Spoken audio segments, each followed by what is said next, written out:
So this will increase the efficiency of operations. It will, as also the visibility and the idea of where citizens feel safe by seeing the number of patrol covering greater space.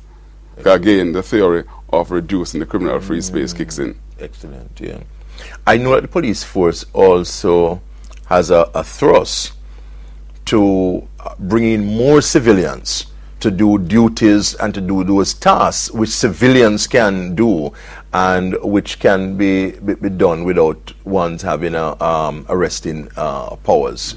Can you talk a little bit about that? Certainly, in our efforts to sustain the high visibility patrol, we will have to give up some posts, and ideally we're looking at 300 civilians to fill some posts that are now occupied by sworn men.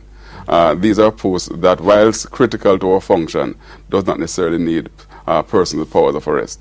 And already we have started with the police control, where we have recruited some 19 persons, that some of them that were in the IT sector, to man our telephones as first receivers of calls.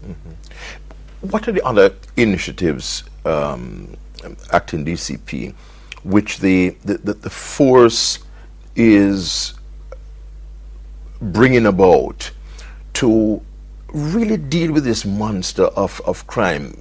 People have a sense of hopelessness. It is as though we can never get over this problem. But what are the initiatives being carried out by the police force that can give us some hope? There are a range of things that we are doing. One of them is really to intensify our visibility on the streets. The other is to really build on our investigative capabilities, and the other is to enhance our intelligence gathering capabilities. The combination of all three will bring about the desired results. Already we are seeing tremendous success in terms of some of the processes that we have put in place. It will take time for it to really be realized, but certainly the signs are good and very hopeful. So we should not throw away all hope. Absolutely not. It's challenging, but we believe that we are fit for the purpose of dealing with these challenges. What is really required is greater support from the citizens while we begin to enhance our processes. Certainly, the citizens' support is also very critical in the process.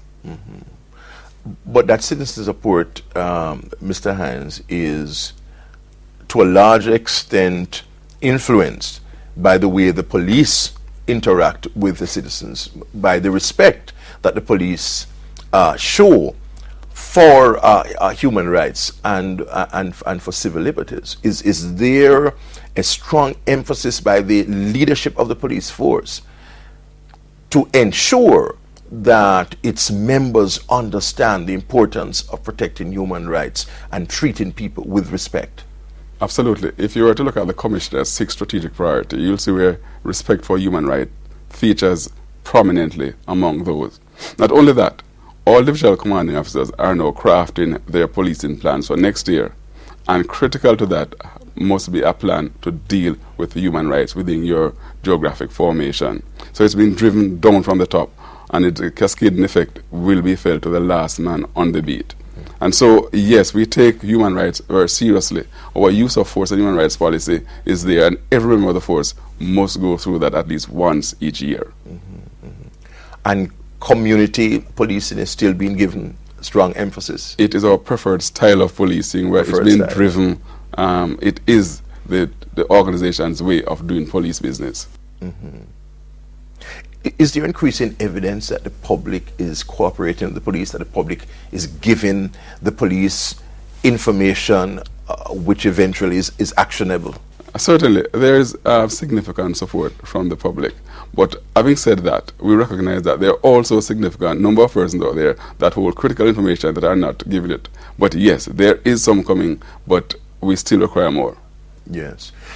What are some of the tips that we as citizens or ourselves can use to make ourselves safer during this season? The most fundamental one is to be aware of your surroundings. Persons are using cellular telephones and they are oblivious to everything else that's happening around them. Yes. That is a complete no-no. It's being aware of your surroundings, that if the environment changes, you can spot it easily. That's one. Number two, do not be preoccupied with your shopping Also give an eye out for persons who might be pretending to be shopping around you. Being alert can be exercised in many ways. If you are getting home at night, there are many things that you can do. You can call ahead to find out, if there's anyone lurking near your house, that someone can open the gate to allow you easy entrance to you. There are a number of things. It doesn't mean that because you have reached home that you must drive in. You can circle your block to see that the surroundings is clear. There are a range of things that we can do. Do not advertise that you have properties. For example, if you go shopping, do not leave your purchases on the back seat of your car. What you're doing, you're advertising to somebody that in this car there are some articles that you can take. Key tips to bear in mind during this season. Thank you very much. Acting Deputy Commissioner of Police Glenmore Hines is responsible for operations in the JCF. All of us have responsibility for our own security, while we commend the efforts of the JCF. We thank you for your company as usual on Issues and Answers. Next Thursday we'll be back. Until then, Ian Bourne wishing you a pleasant evening.